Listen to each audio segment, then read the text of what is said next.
Alright guys, welcome to a brand new video. Today we are going to be talking about the new Halo Infinite Winter Update Battle Pass. So this Battle Pass will arrive on November 8th, which brings a lot of new free content. It includes a 30-tier Battle Pass that never expires. This is one of the great things that I like that they've been doing with the Battle Passes is if you haven't completed it, so you can always go back and finish them. So it always gives you enough time to always go back to finish them, especially when a new one arrives, so you don't feel left behind. So they're also bringing some new cosmetics, and this Battle Pass celebrates a year of Halo Infinite with a return of the Heroes of Reach theme. And speaking of celebrations, make sure to head over to the shop when the update drops to pick up a free birthday bash kill effect. So this is going to be free kill effect. This looks really cool. I like it. It's like little party balloons and confetti. It looks like when you kill someone in the game. Those are some new effects to add to your long list of library of other effects. The Winter Update Pass will also include one of the first players. The Winter Update Battle Pass will be the first one that players can progress with the new Match XP system. Now what this is basically a lot of people in the community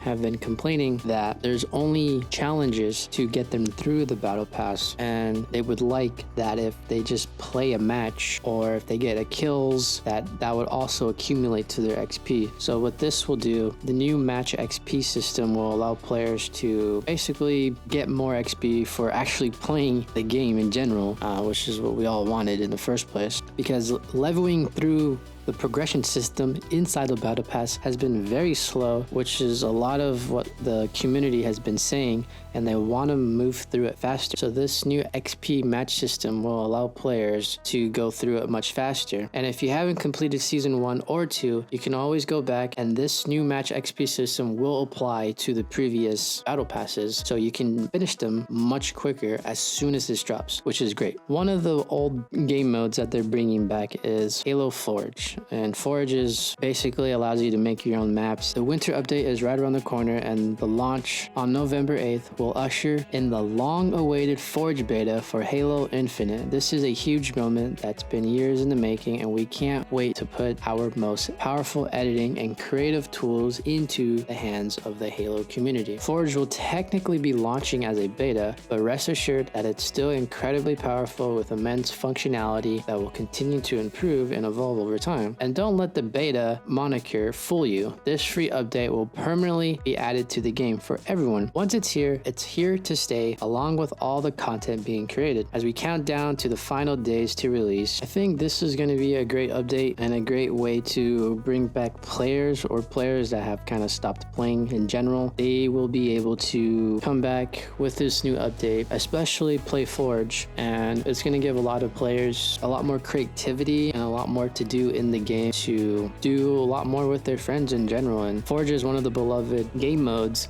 from past Halo games, and so now that they're bringing it back, it's kind of a huge deal, and a lot of people are really looking forward to it. Another new thing that's being added is a sandbox balance that's included in the Winter Update. Recently, we've been sharing a lot of improvements to the overarching Halo Infinite experience with topics such as playlists, Match XP beta, and more. Today, we're diving even deeper into the game and focusing on the sandbox and our core gameplay experience. We're happy with where our sandbox is overall. We know that there is always room for improvement. Since launch, a few common themes such as weapon balance, aiming feel, and MNK and controller etc. have emerged as players got more and more familiar with the game. With the Winter Update's release on November 8th, we're happy to bring in some changes that will address many areas of community feedback. After the Winter Update, even more updates and tuning changes will be coming down the line based on what we're seeing in the data and out there in the community. In this article, we'll take a closer look at the sandbox improvements we're making in the Winter Update and beyond to improve in-game experience. So here are some Winter Update balance adjustments. For the Winter Update, we wanted to go after weapon tuning updates that would address prevalent themes in the community feedback. These adjustments are small yet impactful and focus primarily on weapons. Plasma Pistol. Sandbox team dev note. Many players reported that the Plasma Pistol was underperforming against Spartans, especially when it's using its overcharged shot. To help the overcharged shot track as expected,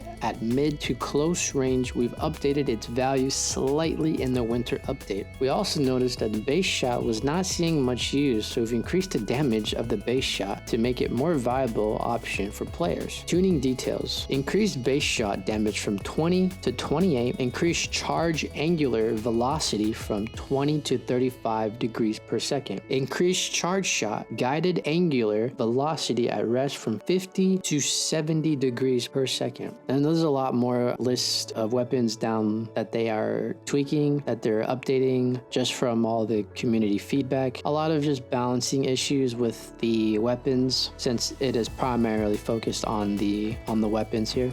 So yeah, when you get into a game of like Fiesta, you'll really start to notice like the difference in all the weapons and how they've kind of improved them, or maybe even nerfed them, who knows. I know definitely for me, the plasma pistol has been kind of iffy recently. I've kind of noticed that it doesn't really do as much damage as it should, especially with the overcharge shot. And another new update they are adding is a playlist schedule. Since launch, Halo Infinite team has been slowly adding rotational playlists based on community feedback. As playlists coming through, it's clear that some were popular and should stick around, while others didn't quite resonate with players in the same way. To help make sure we keep a quality experience in each playlist, we'll be updating our approach to a more rotational strategy. This new permanent and rotational approach will help keep the offerings fresh to week and should feel similar. There are some playlists that have performed well and others that didn't. The ones that have continued to perform well will be sticking around as more established fixtures in our matchmaking offering. The goal is to keep these healthy playlists, ones with good search times, lower latency, and balanced matches, in a permanent offerings, while others rotate through to provide fresh experiences. Halo Infinite's playlist offerings will continue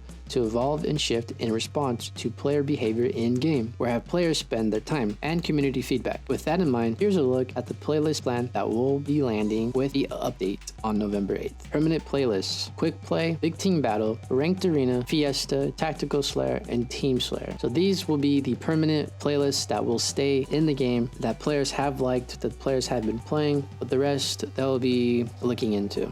Future matchmaking improvements. So when you hop into a match, it's usually skill based, but it looks like right here they're going to tune it where it's kind of, you're going to be going up against players who are also in the same progression level as you, so that it feels more fair and doesn't feel unbalanced in a way. Because sometimes I'll get into a match and I feel like there's just one guy on the enemy team and he's just killing it. It's great that they're recognizing all these different things that the players have been telling them about, because they do obviously care and they do obviously want to improve the game. So it's nice that they're taking a deeper look into all the issues and things that they can improve on to make Halo Infinite a way better experience for all players and new players that might come. So that is some of the new updates that are happening within this new season of Halo Infinite, and I just wanted to go over it with you guys. I play this game a lot, and I'm currently still trying to finish up the Season 2 Battle Pass. Like I said, if you haven't finished one of the old Battle Passes, don't worry, you can always go back and finish it, which I really like, because other video game companies out there, they don't allow you to do that, not to my knowledge. So it's nice to have it. There's no rush when you get a new Battle Pass, and this one will be free, so that's even better.